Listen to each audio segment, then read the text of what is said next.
ಈ ಕೋಮು ಸೌಹಾರ್ದ ದಿನಾಚರಣೆಯನ್ನು ಉದ್ಘಾಟನೆ ಮಾಡಿದ ಕರ್ನಾಟಕದ ನೆಚ್ಚಿನ ಮುಖ್ಯಮಂತ್ರಿಗಳಾದಂಥ ಶ್ರೀಮಾನ್ ಸಿದ್ದರಾಮಯ್ಯ ಅವರೇ, ದಿಗ್ವಿಜಯ್ ಸಿಂಗ್ ಅವರೇ, ಇಡೀ ಈ ಕಾರ್ಯಕ್ರಮವನ್ನು ಆಯೋಜಿಸಿದ ಗೆಳೆಯ ಸಲೀಂ ಅಹಮದ್ ಅವರೇ, ವೇದಿಕೆಯ ಮೇಲಿರುವ ಎಲ್ಲ ಗಣ್ಯರೇ, ವೇದಿಕೆಯ ಮೇಲಿರುವ ಗಣ್ಯಾತಿ ಗಣ್ಯತರೇ, ಎಲ್ರಿಗೂ ನಮಸ್ಕಾರ.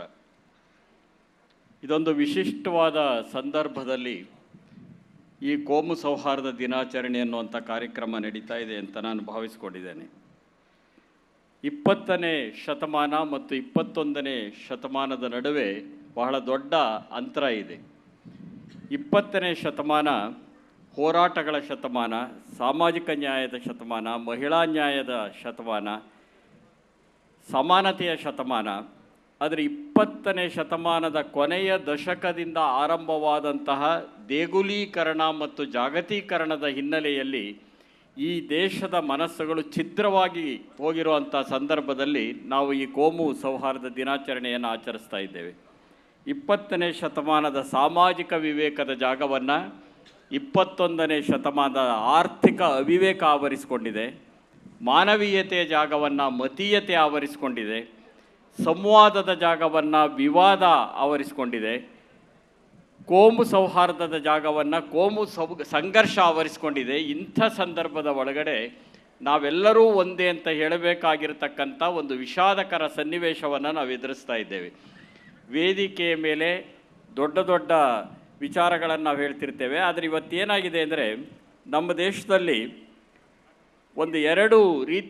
ಮೂರು ರೀತಿಯ ಪರಂಪರೆಗಳಿವೆ. ಒಂದು ಜಗದ್ಗುರು ಪರಂಪರೆ, ಇನ್ನೊಂದು ಋಷಿ ಪರಂಪರೆ, ಇನ್ನೊಂದು ಜನ ಪರಂಪರೆ. ಋಷಿ ಪರಂಪರೆ ತನ್ನಲ್ಲಿ ತಾನು ಧ್ಯಾನಸ್ಥವಾಗ್ತಾ ಹೋಗುತ್ತೆ, ತನ್ಮಯವಾಗ್ತಾ ಹೋಗುತ್ತೆ. ಜಗದ್ಗುರು ಪರಂಪರೆ ಕೂತಿರೋರಿಗೆ ಉಪದೇಶವನ್ನು ನೀಡುತ್ತೆ, ನಾವು ಪರಿಪಾಲಿಸಬೇಕಾಗಿಲ್ಲ ಅಂತ ತಿಳ್ಕೊಳ್ಳುತ್ತೆ ಅದು. ಆದರೆ ಜನ ಪರಂಪರೆ ಇದೆಯಲ್ಲ, ತನ್ನಲ್ಲಿ ತಾನು ತನ್ಮಯವೂ ಆಗುತ್ತೆ, ನಿಮಗೆ ಹೇಳುವ ಮಾತು ನನಗೆ ಹೇಳುವ ಮಾತು ಹೌದು ಅಂತ ಭಾವಿಸ್ಕೊಳ್ಳುತ್ತೆ. ಅಂಥ ಸನ್ನಿವೇಶ ನಮ್ಮ ಧಾರ್ಮಿಕ ಗುರುಗಳಲ್ಲಿ ಮಾಯವಾಗ್ತಿದೆ, ನೇತಾರರಲ್ಲಿ ಮಾಯವಾಗ್ತಾ ಇದೆ. ವಿವಿಧ ವಲಯಗಳಲ್ಲಿರ್ತಕ್ಕಂಥ ಈ ಸಾಮಾಜಿಕ ಸಾಂಸ್ಕೃತಿಕ ನಾಯಕತ್ವದಲ್ಲೂ ಮಾಯವಾಗ್ತಾ ಇದೆ. ಜನಗಳಿಗೆ ಹೇಳೋ ಮಾತು ನನಗೆ ಹೇಳೋ ಮಾತು ಹೌದು ಅಂತ ಭಾವಿಸ್ಕೊಂಡ್ರೆ ಈ ದೇಶ ನಿಜವಾಗೂ ಸುಭಿಕ್ಷವಾಗಿರುತ್ತೆ, ಸೌಹಾರ್ದದಿಂದ ಕೂಡಿರುತ್ತೆ.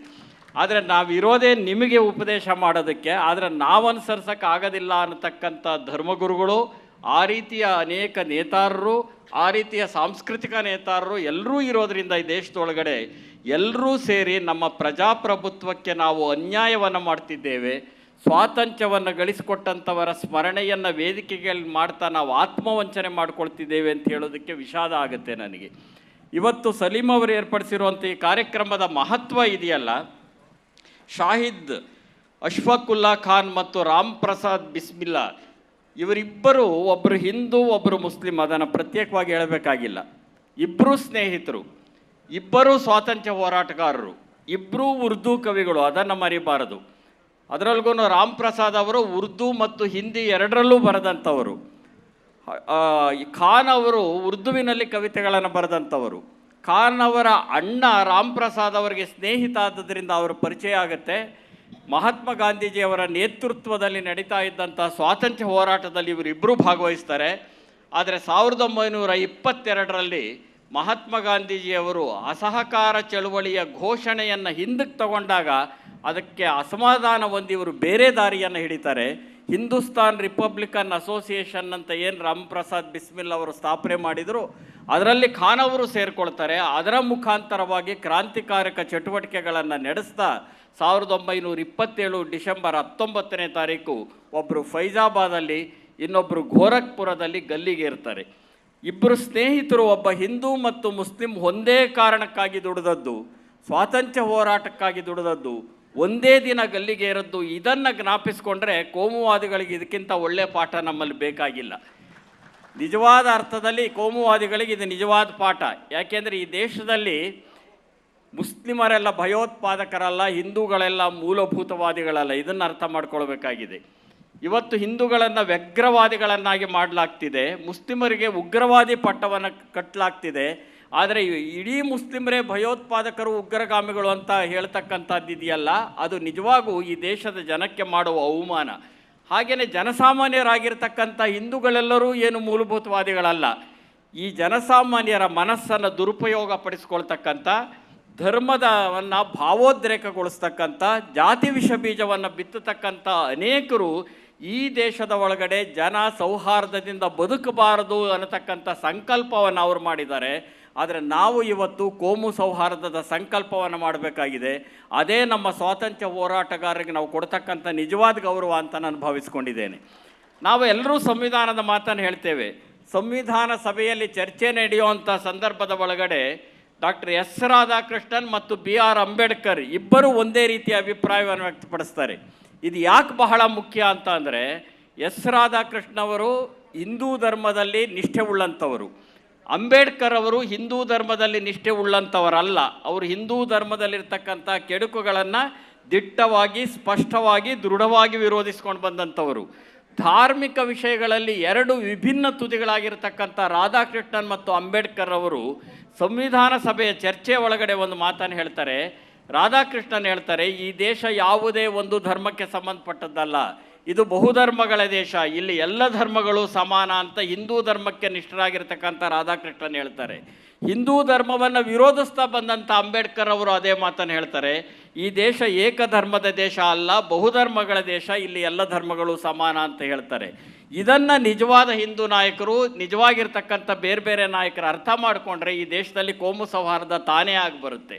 ಆದರೆ ಜನರನ್ನು ಒಡೆಯುವುದರ ಮುಖಾಂತರವಾಗಿ ಓಟನ್ನು ಗಳಿಸ್ಬೋದು ಅಂತ ಭಾವಿಸ್ಕೊಂಡಿರ್ತಕ್ಕಂಥ ಅನೇಕ ಜನ ಮನುಷ್ಯರ ನಡುವೆ ವಿಷಗೋಡೆಗಳನ್ನು ಹುಟ್ಟಾಕ್ತಾ ಇರುವಂಥ ಸನ್ನಿವೇಶದೊಳಗಡೆ ನಾವು ನಿಂತಿದ್ದೇವೆ.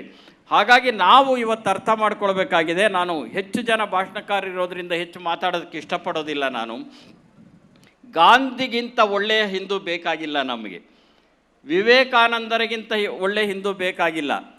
ಆದರೆ ವಿವೇಕಾನಂದರನ್ನು ಅನೇಕರು ಹೈಜಾಕ್ ಮಾಡ್ಕೊಂಡು ಹೋಗಿದ್ದಾರೆ, ಹಾಗೆಯೇ ಶ್ರೀರಾಮನನ್ನು ಹೈಜಾಕ್ ಮಾಡ್ಕೊಂಡು ಹೋಗಿದ್ದಾರೆ. ನಾವು ಯಾರ್ಯಾರು ಒಳ್ಳೆಯ ವ್ಯಕ್ತಿತ್ವಗಳಿವೆಯೋ ಅವರು ಅಪಹರಣಕ್ಕೊಳಗಾಗಿದ್ದಾರಲ್ಲ, ಅವರನ್ನು ಬಿಡಿಸ್ಕೊಂಡು ಬರಬೇಕಾಗಿದೆ ನಾವು ಇವತ್ತು. ಆ ಬಿಡಿಸ್ಕೊಂಡು ಬರೋದ್ರ ಮುಖಾಂತರವಾಗಿ ನಾವು ಕೋಮು ಸೌಹಾರ್ದವನ್ನು ಸ್ಥಾಪಿಸಬೇಕಾಗಿರುವಂಥ ಸಂದರ್ಭದಲ್ಲಿದ್ದೇವೆ. ನಾವು ಅರ್ಥ ಮಾಡ್ಕೊಳ್ಬೇಕು, ನಮಗೆ ಗಾಂಧಿ ಹಿಂದೂ ಧರ್ಮ ಬೇಕೋ, ಗೋಡ್ಸೆ ಹಿಂದೂ ಧರ್ಮ ಬೇಕೋ, ನಮಗೆ ಬಿನ್ ಲಾಡೆನ್ ಇಸ್ಲಾಂ ಧರ್ಮ ಬೇಕೋ, ಪೈಗಂಬರ್ ಇಸ್ಲಾಂ ಧರ್ಮ ಬೇಕೋ, ನಮಗೆ ಬೆನ್ನಿಹಿನ್ ಕ್ರೈಸ್ತ ಧರ್ಮ ಬೇಕೋ, ಮದರ್ ತೆರೆಸಾ ಕ್ರೈಸ್ತ ಧರ್ಮ ಬೇಕೋ, ನಮಗೆ ಬಿಂದ್ರನ್ ವಾಲೆಯ ಸಿಖ್ ಧರ್ಮ ಬೇಕೋ ಅಥವಾ ಗುರುನಾನಕ್ ಸಿಖ್ ಧರ್ಮ ಬೇಕೋ ಅನ್ನೋ ಪ್ರಶ್ನೆಯನ್ನು ನಾವು ಕೇಳ್ಕೊಳ್ಬೇಕಾಗಿದೆ. ಹಾಗೆಯೇ ನಾವು ಕೇಳ್ಕೊಳ್ಬೇಕಾಗಿದೆ, ಈ ದೇಶಕ್ಕೆ ವಿವೇಕಾನಂದರು ಬೇಕೋ, ವಿವಾದಾನಂದರು ಬೇಕೋ ಅಂತ ಕೇಳ್ಕೊಬೇಕಾಗಿದೆ. ಯಾಕೆ ಅಂತಂದರೆ ಇದು ವಿವಾದಾನಂದರ ಕಾಲ. ಅನೇಕರು ವಿವಾದಗಳನ್ನು ಸೃಷ್ಟಿ ಮಾಡುವುದರಲ್ಲಿಯೇ ತಮಗೆ ತಾವೇನೇ ಬಹಳ ವಿಜೃಂಭಿಸ್ತಿರುವಂಥ ಕಾಲದಲ್ಲಿದ್ದೇವೆ. ಬೀದಿ ಗುಡಿಸಿ ಸ್ವಚ್ಛ ಮಾಡೋದಕ್ಕೆ ಸ್ವಚ್ಛ ಭಾರತ ಅಭಿಯಾನ ಇದೆ, ಆದರೆ ಈ ವಿವಾದಾನಂದರ ಬಾಯನ್ನು ಸ್ವಚ್ಛ ಮಾಡೋದಕ್ಕೊಂದು ಸ್ವಚ್ಛ ಭಾರತ ಅಭಿಯಾನ ನಮಗೆ ಬೇಕಾಗ್ತಾ ಇದೆ. ಇಂಥ ಸಂದರ್ಭದ ಒಳಗಡೆ ನಾವು ಗೋಡ್ಸೆ ಹಿಂದೂ ಧರ್ಮವನ್ನು ಧಿಕ್ಕರಿಸಬೇಕು, ಗಾಂಧಿ ಹಿಂದೂ ಧರ್ಮವನ್ನು ಸ್ವಾಗತಿಸಬೇಕು. ನಾವು ಬಿನ್ ಲಾಡೆನ್ ಇಸ್ಲಾಂ ಧರ್ಮವನ್ನು ಧಿಕ್ಕರಿಸಬೇಕು, ಪೈಗಂಬರ್ ಅವರ ಇಸ್ಲಾಂ ಧರ್ಮವನ್ನು ಸ್ವಾಗತಿಸಬೇಕು. ಬೆನ್ನಿಹಿನ್ ಕ್ರೈಸ್ತ ಧರ್ಮವನ್ನು ಧಿಕ್ಕರಿಸಬೇಕು, ಮದರ್ ತೆರೇಸಾ ಕ್ರೈಸ್ತ ಧರ್ಮ ನಮಗೆ ಬೇಕು ಅಂತ ಹೇಳಬೇಕು. ಬಿಂದ್ರನ್ ವಾಲೆ ಸಿಖ್ ಧರ್ಮ ಉಗ್ರಗಾಮಿತ ನಮಗೆ ಬೇಕಾಗಿಲ್ಲ, ಗುರುನಾನಕ್ ನಮಗೆ ಬೇಕು ಅಂತ ಹೇಳಬೇಕು. ಹಾಗಾಗಿ ಎಲ್ಲ ಧರ್ಮಗಳಲ್ಲೂ ಈ ರೀತಿಯ ಮೂಲಭೂತವಾದಿ ಅಂಶಗಳಿವೆ, ಮೂಲಭೂತವಾದದ ವಿರೋಧಿ ಅಂಶಗಳಿವೆ ಅನ್ನೋದನ್ನು ಗಮನದಲ್ಲಿಟ್ಕೊಳ್ಬೇಕಾಗಿರುತ್ತೆ. ಹಾಗಾಗಿ ಬಂಧುಗಳೇ, ನಾನು ಒಂದು ಮಾತನ್ನು ಹೇಳಿ ನನ್ನ ಭಾಷಣ ಮುಗಿಸೋಕ್ಕೆ ಇಷ್ಟಪಡ್ತೇನೆ. ಕೋಮು ಸಂಘರ್ಷ ನಡೆದಂಥ ಒಂದು ಜಾಗಕ್ಕೆ ಒಂದು ಸಮಿತಿ ಹೋಗುತ್ತೆ. ಆ ಸಮಿತಿ ಹೋದಾಗ ಅದು ಬಂದು ತನ್ನ ವರದಿಯನ್ನು ಕೊಡುವಾಗ ಒಂದು ಮಾತು ಹೇಳ್ತಾರೆ ಆ ಸಮಿತಿಯ ಸದಸ್ಯರು. ನಾವು ಕೋಮು ಸಂಘರ್ಷ ನಡೆದಂಥ ಸ್ಥಳಕ್ಕೆ ಹೋಗಿ ಪರಿಶೀಲನೆ ಮಾಡುವಾಗ ಜನಗಳು ಬಂದು 10 ಜನ ಮುಸ್ಲಿಮರು ಸತ್ತರು ಅಂತ ಲೆಕ್ಕ ಕೊಟ್ಟರು, 15 ಜನ ಹಿಂದೂಗಳು ಸತ್ತರು ಅಂತ ಲೆಕ್ಕ ಕೊಟ್ಟರು, 5 ಜನ ಕ್ರೈಸ್ತರು ಸತ್ತರು ಅಂತ ಲೆಕ್ಕ ಕೊಟ್ಟರು. ಆದರೂ ಯಾರು ಎಷ್ಟು ಜನ ಮನುಷ್ಯರು ಸತ್ತರು ಅಂತ ಲೆಕ್ಕ ಕೊಡಲಿಲ್ಲ ಅಂತ. ನಾವು ಇವತ್ತು ಮನುಷ್ಯರ ಲೆಕ್ಕವನ್ನು ಇಡಬೇಕಾದ ಸ್ಥಿತಿಲಿದ್ದೇವೆ. ಮುಸ್ಲಿಮರ ಲೆಕ್ಕವನ್ನಲ್ಲ, ಹಿಂದೂಗಳ ಲೆಕ್ಕವನ್ನಲ್ಲ, ಕ್ರೈಸ್ತರ ಲೆಕ್ಕವನ್ನಲ್ಲ, ಸಿಖ್ಖರ ಲೆಕ್ಕವನ್ನಲ್ಲ, ಮನುಷ್ಯರ ಲೆಕ್ಕವನ್ನು ಇಡಬೇಕಾಗಿದೆ. ಎಷ್ಟು ಜನ ಮನುಷ್ಯರು ಸತ್ತು ಅಂತ ನಾವು ಕೇಳೋದಿಲ್ಲ. ಇವತ್ತು ಯಾರಾದರೂ ಸತ್ತರೆ ಸಾವಿಗೂ ಪಕ್ಷವನ್ನು ನಾವು ಅಂಟಿಸ್ತೇವೆ, ಪ್ರಾಣಗಳು ಪಕ್ಷಗಳಾಗ್ಬಿಟ್ಟಿವೆ. ಇವತ್ತು ಯಾರಾದರೂ ಸತ್ತಾಗ ಇದು BJP ಪ್ರಾಣನ, ಕಾಂಗ್ರೆಸ್ ಪ್ರಾಣನ, JDS ಪ್ರಾಣನ ಅಂತ ಕೇಳೋ ಸ್ಥಿತಿಗೆ ಬಂದುಬಿಟ್ಟಿದ್ದೇವೆ ನಾವು. ಸಾವನ್ನು ರಾಜಕೀಯಕ್ಕೆ ಬಳಸ್ಕೊಳ್ತಕ್ಕಂಥ ವಿಷಮ ಸನ್ನಿವೇಶದಲ್ಲಿ ನಿಂತಿರೋ ಈ ಸಂದರ್ಭದ ಒಳಗಡೆ ಮನುಷ್ಯರ ಲೆಕ್ಕವನ್ನು ಇಡತಕ್ಕಂಥ ಒಂದು ಸನ್ನಿವೇಶವನ್ನು ಈ ದೇಶದಲ್ಲಿ ಸೃಷ್ಟಿ ಮಾಡೋಕ್ಕೆ ಸಾಧ್ಯ ಆದರೆ ಅವತ್ತು ಕೋಮು ಸೌಹಾರ್ದ ಇಲ್ಲಿ ನೆಲೆಯೂರುತ್ತೆ.